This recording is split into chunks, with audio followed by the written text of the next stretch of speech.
I'm such a burden to my family. You know, and if not for my sister allowing me a place to stay, you know, I don't know where I'd be. My father, 24 years ago, Donovan Lace was charged with committing a lewd and lascivious act on a 16-year-old girl. It was a consensual sex act at a party. He was 18, and since it was a first offense, he was given a sentence of probation. 2006 comes, and they tell me that I need to register. I'm going, what are you talking about? Since then, Lace, not his real name, has been a registered sex offender. So now I'm ostracized from my neighborhood. And not just his own. In the state of Florida, sex offenders are required to live at least 1,000 feet from schools and daycares. Cities like Jacksonville and Miami require a more restrictive 2,500 feet. They drive these people out with things called pocket parks. So-called pocket parks are the latest tool used to keep sex offenders at a distance. A swing, it could be one swing, it could be one rocking horse. Built on tiny lots in residential neighborhoods, these playgrounds are designed to limit the footprint where sex offenders can find housing. You'll get clusters of sex offenders, and that causes the public outcry.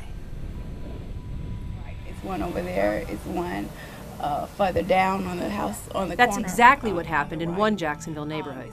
In October, First Coast News' Heather Crawford profiled the Fairfield area north of downtown, which has attracted clusters of registered sex offenders. In just a 1-mile radius around John Love Elementary School, there are more than 100 registered offenders and predators. Putting in a pocket park would not affect those who already live there. It would prevent new offenders from moving in. But that can create a whole new set of problems. When you make it impossible for anyone, sex offender, sexual predator,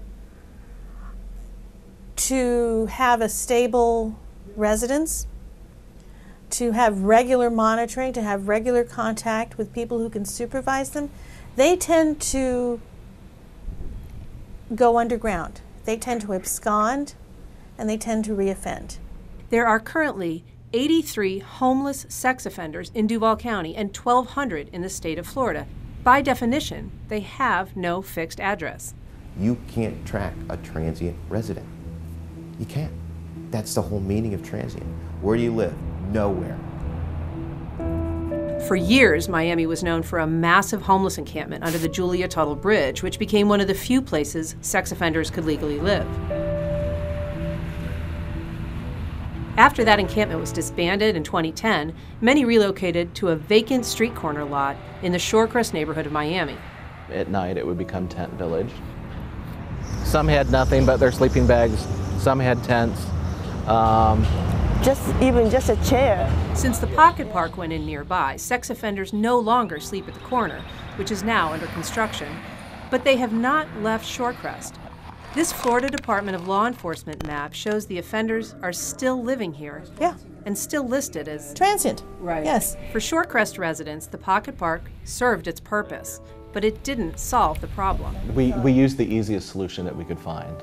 So it's really not solving any issue at all. Like it's displacing the issue. Exactly.